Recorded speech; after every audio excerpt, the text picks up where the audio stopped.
پیغام آیا.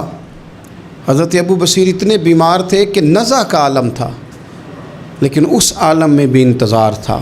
اس آخری ویلے اکھیاں میریاں رات تکنائیں تیرا تے سجنا کچھ بھی نہیں جانا، جے پا جاویں ایک پھیرا تے سر میرے تے آن کھلوویں تے پھر پردہ رہ جائی میرا. سوکھا نکلے صاحب ظہوری یہ ویخ لوے مکھ تیرا. حضرت ابو بصیر کو نا وہ رکا گیا، حضور کی چٹھی گئی تو یوں چٹھی پڑھی. حضور نے فرمایا آ جانا، رستہ کھل گیا ہے، تو آ جا. کھل گیا رستہ. حضرت عاصم بن ثابت رضی اللہ تعالیٰ عنہ جنگ احد میں نا حضور کے ہاتھ پہ موت کی بیعت کی. جنگ احد میں بیعت کی، سونیا تیرے نام پہ مرنا. ڈٹ کے لڑے. سلافہ بن سعد کے 2 بیٹے بدر میں قتل کیے انہوں نے. اس نے قسم کھائی کہ معاذ اللہ میں ان کا سر منگا کے تو ان کی کھوپڑی میں شراب پیوں گی. سلافہ بن سعد نے یہ قسم کھائی کہ میرے 2 بیٹے قتل کیے ہیں، میں ان کی کھوپڑی میں شراب پیوں گی معاذ اللہ. عزیز دوستو، بزرگوں اور بھائیوں، کچھ ایسی اذیتیں ہوتی ہیں جو اذیت ناک ہوتی ہیں، لیکن اگر غلامی میں آ جائے نا آپ تو وہ اذیت ناک نہیں ہوتی. اس چبھن میں مزہ آنے لگتا ہے. کئی درد بھی مزیدار ہوتے ہیں، کئی درد بھی کبھی زخم ٹھیک ہونے پہ آ جائے نا تو اسے چھیڑو تو مزہ آتا ہے، اس لیے کہ کچھ درد بھی مزیدار ہوتے ہیں. آتش سے کسی نے کہا تو روتا بڑا ہے، اس نے کہا محبوب کی یاد میں تڑپتا ہوں. ابھی تو ایک دل ہے، میرے تو خواہش تھی کبھی 2 ہوتے نا تو صحیح کر کے تڑپتا. رب نے دل ایک بنایا، کہتا وہ مزہ دیا ہے تڑپ نے کہ میری آرزو ہے یا رب میرے دونوں پہلوؤں میں دلے بے قرار ہوتا. درد میں بھی مزہ ہے، پر شرط یہ ہے کہ لوگ درد میں بھی جینا سیکھیں. ہم نا آرام میں جینا چاہتے ہیں، پنکھے کے نیچے جینا چاہتے ہیں. کاش کہ ہمیں صحرا میں بھی نیند کا مزہ لینے کا طریقہ آئے، پھر زندگی کے سارے راستے آسان ہیں، پھر اقرار بھی مشکل نہیں. لیکن چونکہ حوصلہ نہیں، صبر نہیں، وہ والا قرار نہیں جو ایک مسلمان سے رب رسول کا مطالبہ ہے. حدیبیہ کے موقع پہ نا نبی پاک صلی اللہ علیہ وسلم نے جو شرطیں کافروں کے ساتھ طے کی تھی نا، حضور نے نور بصیرت سے کی تھی نا، تو انہی شرطوں نے پھر فتح کے باب کھول دیے. ان فتحنا لک فتحا مبینا. ایک شرط یہ تھی کہ اگر کوئی مسلمان مدینے سے مکے آئے گا تو مکے والے واپس نہیں کریں گے، رکھ لیں گے. پھر غور کریں، کوئی مسلمان اگر مدینے سے مکے آئے گا تو مکے والے واپس نہیں کریں گے. اور اگر کوئی بندہ مسلمان اپنے آقا کی مرضی کے بغیر مسلمان ہو جائے اور وہاں سے وہ مدینے آئے گا تو حضور پناہ نہیں دیں گے. تو میرے بھائی، محبوب کی طرف سے آنے والا نہ صرف سوکھ ہی نہیں قبول کرنا چاہیے، دکھ بھی قبول کرنا چاہیے، دکھ بھی قبول کرنا چاہیے. ہمارا یہ مسئلہ ہے کہ ہم نہ میٹھی میٹھی کے قائل ہیں، کڑوی کڑوی کے قائل نہیں. اگر وہ کبھی دکھ دے نا تو محبوب کا دکھ بھی سکھ سمجھ کے قبول کرو. ہاں اس کی طرف سے کانٹا ہے کبھی تو اسے پھول سمجھ کے قبول کرو. وہ چبھے گا نہیں، انشاءاللہ مزہ ہی دے گا. وہ قبول تو کرو نا. تو اب حضرت ابو بصیر رضی اللہ تعالیٰ عنہ ایک صحابی تھے، ایک تو حضرت ابو جندل رضی اللہ تعالیٰ عنہ تھے نا، تو وہ تو حدیبیہ میں آ گئے. حضور مجھے لے جائیں تو نبی پاک نے فرمایا میں نے وعدہ کر لیا ہے. ان کو بھی حضور نے واپس بھیج دیا. اور یہ بیچارے نا اپنے آقا کی جیل توڑ کے مکے سے بھاگ کے مدینے آئے. یا رسول اللہ مجھے قبول کر لے، میں بھاگ آیا ہوں، وہ بڑا ظلم کرتے ہیں، مارتے ہیں، تکلیف دیتے ہیں. وہ آئے تو ادھر سے نا اس کے مالک نے 1-2 بندے بھی بھیج دیے رکا دے کے کہ یا رسول اللہ آپ کا تو وعدہ تھا کہ آپ بندہ رکھیں گے نہیں. یہ آئے اور رکا بھی آ گیا. اب ذرا منظر کو سمجھے. ہمارا تو یہ مسئلہ ہے کہ کہتے ہیں کہ میری 99 باتیں مانی ہیں، ایک نہیں مانی، لہذا میرا تعلق ہی کوئی نہیں. لیکن یہاں کیا کیفیت ہے؟ بندہ رو رہا ہے، تڑپ رہا ہے، حضور میں مار سے بچتا ہوا آیا ہوں، جیل توڑ کے آیا ہوں، مجھے قبول کر لیں. ادھر رکا آ گیا کہ آپ کا وعدہ تھا رکھیں گے نہیں. اب یہ کتنا مشکل مسئلہ ہے. لیکن رسول پاک علیہ السلام نے فرمایا ابو بصیر میں نے وعدہ کیا یار تجھے واپس جانا پڑے گا. ہوئے ہوئے ہوئے. لوگ تو کہتے ہیں نا کہ وہ پیر صاحب نے کہا تھا تو میرا کام نہیں ہوا لہذا میری بیعت ہی گئی، چھٹی ہو گئی. ماحول ہی بڑا عجیب ہے. حضور نے فرمایا واپس جا، لیکن جے کر یار دے نام دا ملے مینا. ਫਿਰ ਉਹਨੂੰ ਝੋਲੀ ਪਾ ਲਈਏ ਮਿਹਣੇ ਨੂੰ,